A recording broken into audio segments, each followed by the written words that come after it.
Madame, mademoiselle, monsieur, bienvenue à Metro News. Voici les principaux titres qui seront développés aujourd'hui. Une force d'intervention rapide sera déployée en Haïti pour lutter contre les gangs au plus tard le 10 janvier 2023. L'annonce en a été faite par la députée américaine d'origine haïtienne Sheila Cherfilus McCormick. Le ministère de l'Économie et des Finances travaille pour doter le pays d'un code fiscal adapté à la réalité nationale, annonce le ministre Michel Patrick Boisvert. La cérémonie de remise des travaux de consultation du projet de code fiscal s'est déroulée ce jeudi. La République dominicaine annonce la suspension prochaine de ses exportations de farine vers Haïti. Selon les autorités dominicaines, cette décision sera prise afin d'éviter une pénurie pour son industrie.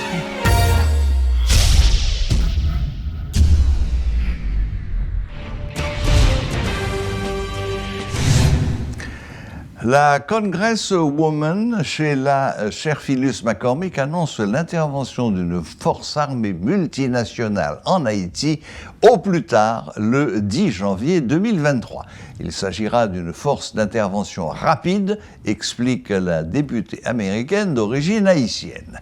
Cette force sera constituée en raison du refus du Canada de réaliser l'opération militaire pour le compte de l'ONU. Madame McCormick a laissé entendre que cette force devra démanteler les gangs afin de favoriser l'acheminement de l'aide humanitaire au pays. Elle insiste sur la nécessité pour les enfants membres des gangs de déposer les armes avant cette date. Suivez un extrait de cette interview. Première fois que the Prime Minister Ariel Henry demandé pour military intervention into Haiti because of the situation. Je suis d'accord avec military intervention parce que je senti comme si nous avons une place pour nous continuer à faire effort pour nous aider Haïti pour nous pas gagner monde là. Quand après nous faire le debriefing avec le dit nous qui condition haïtien, ça fait nous changer, il fait me changer. How do you say, change my mind? Parce que the biggest thing that we're looking at now, the UN Security Council, there was a request for a rapid response team.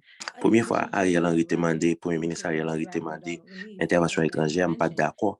Mais après que je viens de information, que je viens de là, je changé l'idée. Et tu as une discussion qui a fait dans les Nations Unies pour que une équipe d'intervention rapide qui est intervenue sur Haïti. Et en plus de ça, et un objectif additionnel, c'est pour désarmer gang yo pour et c'est désarmer gang yo, retirer les armes qui dans gang yo. Une fois qu'on finit intervention, équipe d'intervention rapide là, on a gagné un renforcement de la police pour que la police puisse jouer le rôle et ensuite pour qu'elle gagne une intervention humanitaire. Ça veut dire que pour eux aider les gens avec question de misère cap frappé. Soutien moins à intervention et équipe d'intervention rapide là en Haïti, les vini à condition que gagner des balises qui mettaient pour qu'à réduire possibilité qu'on gagne dommages collatéraux. C'est l'opinion que la diaspora supposée participer à un niveau très élevé dans tout ça qu'a fait là pour que surtout diaspora et haïtienne qui dans les États-Unis avec Canada pour que yo intervenu en Haïti au plus haut niveau dans tout ça qu'a fait là. Et ça n'a parlé là, nous pas parler de occupation, n'a parlé d'une force d'intervention rapide. Et moi-même, soutien Pamela et une discussion qu'a fait youtube, il n'y a pas rien pour avec occupation. Occupation est hors de question, n'a parlé d'une force d'intervention rapide. Et il y en a pas qui était vraiment motivé et sens de urgence ça que nous gagnons, c'est que nous gagnons aujourd'hui à 2 millions de monde qui parlent l'école et le fait que les gens parlent l'école ils viennent disponible et aujourd'hui à 60% membres gang yo gagnent 18 ans ou bien moins. Nous pas qu'à quitter les gens continuer en dans gang yo, nous pas qu'à quitter les gens courir risque que dans conflit qui gagne en Haïti aujourd'hui que yo même yo mourir dans échange de tirs qu'a fait yo toute journée. Au moment papa avec moi, yo dit moi que ti moun yo dit avec zamyo yo ka manger, avec zamyo yo ka trouver comme, avec zamyo yo ka aider famille, sans zamyo yo pas gen manger. comme garder Timoun yo, comme garder figure yo, moi Timoun pas moi, moi juste ouais moun pas moi. So c'est pour ça nous pas qu'à quitter l'autre jour passé. L'autre bagage qui un gros problème nous gagne, we have an issue with famine. Et il y en a un problème que Haïti a fait face à aujourd'hui à l'horizon, c'est famine. Haïti fait sous route pour que les vignes et premier pays dans l'hémisphère occidental là qui fait dans histoire récente qui fait face à une famine et de haut niveau. Et il y en a raison pour ça, c'est parce que route est bloquée ou pas les moyens pour circuler manger. Manger avec l'argent que avec aide que nous voyons Haïti, gang yo confisqué yo. Et des fois, il y a des négociations qui fait avec gang yo, malgré ça, gang yo intervenu au saisi yo. Donc, ou pas qu'à continuer comme ça, tout le temps, ou pas débarrasser pays de gang yo.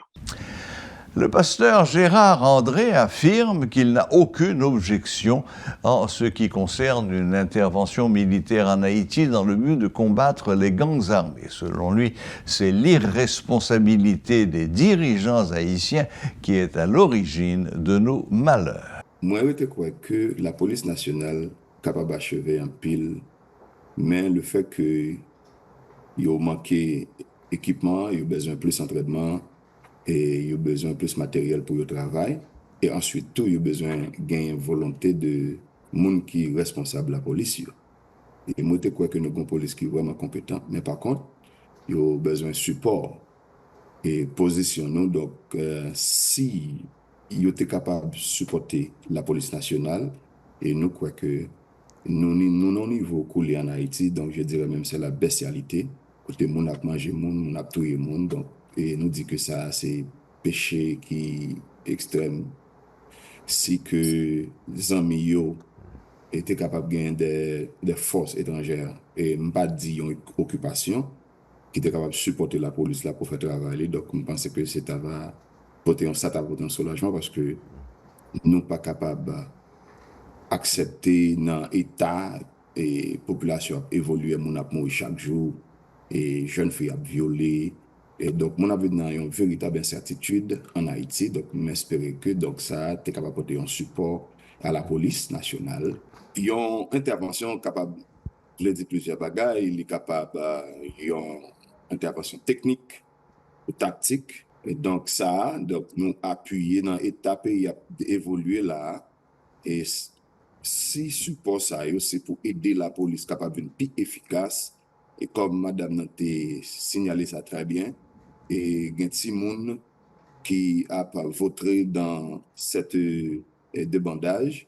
Et nous croyons que le problème n'est pas seulement, il faut aller prendre le problème à la racine, qui ça permet et qui permet que les gens rentrent dans l'activité gang. Donc c'est parce que nous avons un pays qui n'a pas offert rien, et ensuite nous avons l'État qui est absent total, donc, et la famine.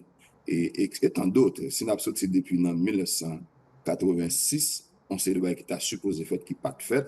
Et nous, en tant que peuple, nous faisons un pile erreur. Donc, nous croyons que ça, c'est un moment pour nous ressaisir nous. Et pour nous plus clair, et si toutefois c'est un support qui pour accompagner la police pour le capable de plus efficace en termes d'entraînement, en termes de matériel, et nous croyons que nous supportons ça. Parce que Haïti n'est pas capable. La cérémonie de remise des travaux de consultation du projet de code fiscal haïtien s'est déroulée ce jeudi. La cérémonie s'est tenue en présence du Premier ministre Ariel Henry. Le ministère de l'Économie et des Finances travaille pour doter le pays d'un code fiscal adapté à la réalité nationale, selon le ministre Michel Patrick Boisvert. Il soutient que ce projet de code fiscal a pour finalité, entre autres, l'augmentation de la pression fiscale à travers la mobilisation de plus de recettes, ainsi que l'amélioration du climat des affaires avec un cadre juridique plus clair et plus transparent. De son côté, le Premier ministre a souligné que la rédaction de ce projet s'inscrit dans le cadre de la volonté du gouvernement d'améliorer l'environnement global des finances publiques. Que le Code, après adoption par le Conseil des ministres, rentrera en vigueur à partir du 1er octobre 2024. Avec tous les changements opérés, vous conviendrez qu'il faudra du temps pour mettre en place tout le dispositif administratif nécessaire à une mise en œuvre effective et efficace du Code général des impôts.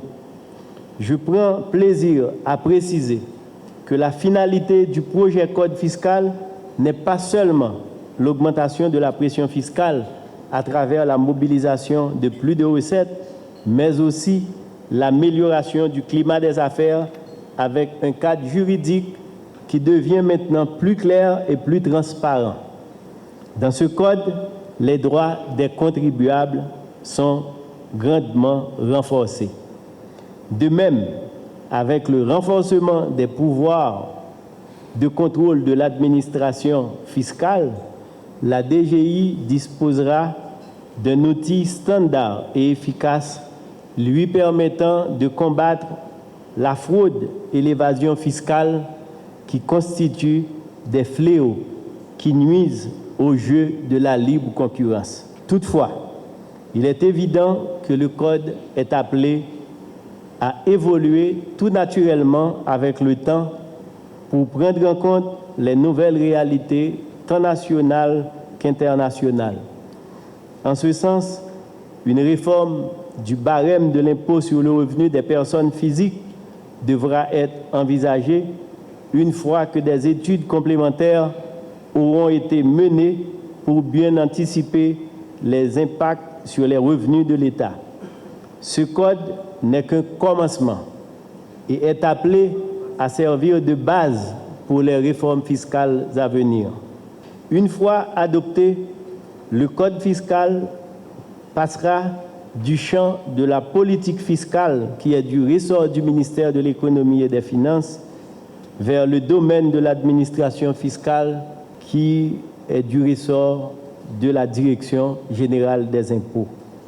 La rédaction du Code fiscal haïtien s'inscrit dans le cadre de la stratégie générale de réforme de la gestion des finances publiques et traduit la volonté du gouvernement d'améliorer l'environnement global des finances publiques dans un nouvel élan de création d'un système fiscal moderne, simple et plus apte à mobiliser des recettes en quantité suffisante, susceptibles d'assurer une plus grande autonomie financière de l'État.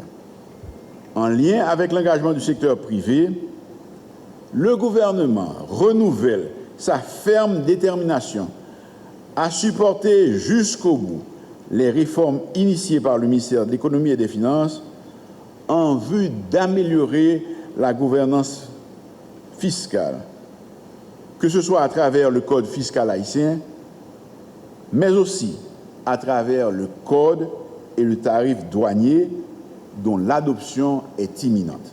Aussi, le gouvernement invite toutes les institutions publiques à soutenir et à appuyer fortement le ministère de l'Économie et des Finances dans l'exercice de préparation de la mise en œuvre du Code fiscal, qui est un engagement du gouvernement envers le peuple haïtien, le contribuable et les partenaires techniques et financiers. Je me réjouis donc que le processus de consultation sur le Code fiscal haïtien ait reflété les directives du gouvernement en matière de respect d'un cadre de dialogue plus harmonieux avec les opérateurs économiques et sociaux. Ainsi, le deuxième livre du Code fiscal traitant des procédures fiscales reflète la recherche d'équilibre entre les pouvoirs de l'administration fiscale et les droits et devoirs des contribuables. Voilà, la boucle est bouclée. Merci de nous rester fidèles. À la prochaine, même heure, même chaîne.